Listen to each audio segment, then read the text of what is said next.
मर्दानी 3 का मैं अभी फर्स्ट डे फर्स्ट शो देख के आ रहा हूँ and it is a good movie in terms of entertainment value. और बात सिर्फ इस अकेली मूवी की नहीं है, जो मर्दानी 2 ने एक बार सेट कर दिया था। पर्सनली मैं बहुत ज्यादा एक्साइटेड था कि मर्दानी 3 के अंदर वो लोग क्या अलग करते हैं, क्योंकि मर्दानी 2 के अंदर विशाल जेठवा ने जो परफॉर्मेंस दी थी दैट वाज अनबिलीवेबल। मेरे अकॉर्डिंग तो मर्दानी 2 वाला जो बार सेट किया था वो टच नहीं हुआ है इस मूवी के दौरान, पर हाँ मर्दानी 3 मूवी एक पैसा वसूल एंटरटेनमेंट तो जरूर कर देगी। अब बात करें इसकी स्टोरी की, तो मर्दानी का जो एक टिपिकल सा पैटर्न रहा है कि सोसाइटी के अंदर लड़कियों के साथ जो जो अत्याचार होते हैं उनमें से कोई एक पर्टिकुलर टॉपिक उठा के वो मूवी बनाते हैं, जिसमें एक केस दिखाया जाता है और एक विलन क्रिएट करते हैं और उस केस को इन्वेस्टिगेट करती है शिवानी शिवाजी रॉय प्लेड बाय रानी मुखर्जी। और रानी मुखर्जी का जो कैरेक्टर है वो काफी ज्यादा बिलीवेबल फील होता है। और ऐसी मूवी के अंदर अगर आप एक फीमेल लीड ले रहे हो तो वो जरूरी हो जाता है कि आपकी जो प्रेजेंटेशन, आपकी जो राइटिंग है वो बहुत ज्यादा बढ़िया लगे और स्पेशली जो एक्टिंग है वो बिलीवेबल लगनी चाहिए। तो वो चीज मर्दानी 3 के साथ भी कंटिन्यू रहती है, क्योंकि रानी मुखर्जी ने बहुत बढ़िया परफॉर्मेंस दिया एक बार फिर से। इस बार का जो केस है वो थोड़ा सा अलग है, क्योंकि इस बार एक मेल विलन नहीं दिखाया गया बल्कि एक लेडी है जिसे अम्मा कहते हैं सब। और अम्मा ने पूरे देश के अंदर एक फीमेल ट्रैफिकिंग का धंधा चला के रखा हुआ है। लेकिन एक ट्रिकी सी बात यह है कि उसको सिर्फ 7, 8, 9 साल की बच्चियां ही चाहिए, पता नहीं क्यों। और इसी के दौरान एक दिन गलती से वो एक एम्बेसडर की लड़की को किडनैप कर लेती है और ये जो केस है ये हैंडल करती है शिवानी शिवाजी रॉय। तो ये फीमेल ट्रैफिकिंग का जो भी चक्कर है कि अम्मा चाहती क्या है, वो इन बच्चियों के साथ कर क्या रही है, क्या करना चाहती है वो आगे, उसी के अराउंड पूरी मूवी रिवॉल्व करती है। और स्पेशली एक बात बोलनी पड़ेगी कि जो फर्स्ट हाफ में जितना कुछ भी दिखाया गया है उसका जो स्क्रीन प्ले लिखा गया है वो इतना ज्यादा टाइट है कि आपको बोर तो फील होगा ही नहीं एक बार भी। और उसी के साथ साथ आपको ऐसा फील होगा कि मैं कोई एक बहुत ही बढ़िया थ्रिलर मूवी देख रहा हूँ जहां पे हर सेकंड में कुछ ना कुछ हो ही जा रहा है और सब कुछ एकदम तेजी से चल रहा है। तो हाँ, वो एक प्लस पॉइंट देना चाहूंगा मैं मर्दानी 3 को कि इसका जो फर्स्ट हाफ है वो बहुत ज्यादा एंटरटेनिंग है भाई। और स्मार्टली पूरी मूवी को बैकग्राउंड म्यूजिक से कवर करके ज्यादा थ्रिलिंग या ज्यादा मिस्टीरियस या ज्यादा इमोशनल बनाने की कोशिश नहीं की गई, वो एक बहुत अच्छी बात है। बल्कि जहां जहां जरूरत थी वहां वो बीजीएम इंपैक्ट डालता है भाई। स्पेशली साउंड डिजाइनिंग का एक बहुत बढ़िया एग्जांपल देता हूं, मुझे वो मोमेंट याद नहीं है लेकिन मूवी के दौरान एक मोमेंट में हमें बच्चियों की चिल्लाने की और रोने की आवाजें आती है और वो अचानक आती है भाई। कभी आपको लेफ्ट से सुनाई देगी, कभी आपको राइट से सुनाई देगी। दैट साउंड डिजाइनिंग वाज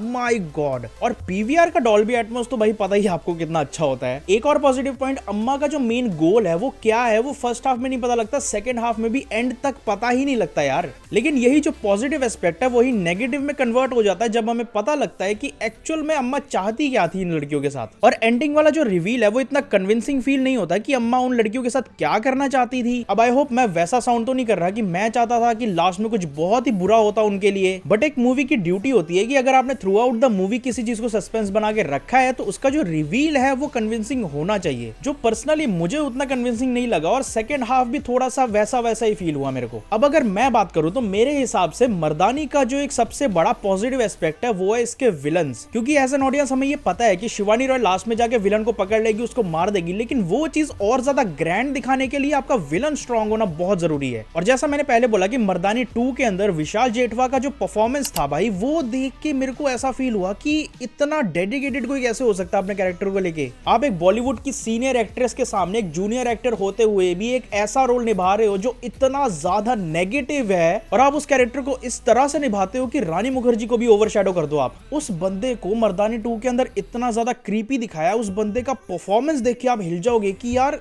कोई इतनी ऐसी एक्टिंग कैसे कर सकता है यार। वैसी एक्टिंग, वैसी डेडिकेशन मर्दानी 3 के अंदर कहीं ना कहीं मिसिंग थी। और मेरे लिए वही सबसे बड़ा नेगेटिव पॉइंट होगा कि मर्दानी 3 के अंदर भले ही वो फीमेल हो यार, वो मैटर नहीं करता, बट आपका जो विलन है वो स्ट्रांग होना चाहिए। और इंटरवल के जस्ट पहले एक ट्विस्ट आता है और मैं ऐसे थिएटर में बैठ गया था कि यार ये नहीं एक्सपेक्ट किया था मैंने। वो ट्विस्ट बहुत तगड़ा और आपको ऐसा लगता है कि यार मूवी ने अचानक से एक ऑपोजिट सा टर्न ले लिया। सैडली वो इस ट्विस्ट को उतनी ज्यादा अच्छे से यूज नहीं कर पाए आगे मूवी में। और एक चीज मैं भूल गया था कि जानकी बोरीवाला जो एक्ट्रेस है जिन्होंने वश और शैतान में काम किया है, वही एक्ट्रेस को इस मूवी के अंदर भी लिया गया है, जिनको मैंने ट्रेलर में नोटिस नहीं किया और मूवी के अंदर भी मैं ढूंढ रहा था कि कहाँ है, और बाद में आगे पता लग जाता है कि कौन सा कैरेक्टर निभा रहे हैं वो। और जानकी बोरीवाला के रिलेटेड एक बहुत ही बढ़िया डिटेलिंग की है डायलॉग्स के अंदर, वो मैंने स्पेशली नोट्स के अंदर लिख के रखा है कि वीडियो के अंदर मैंने ये बताना है भाई। 15-20 सेकंड के लिए स्पॉइलर अलर्ट।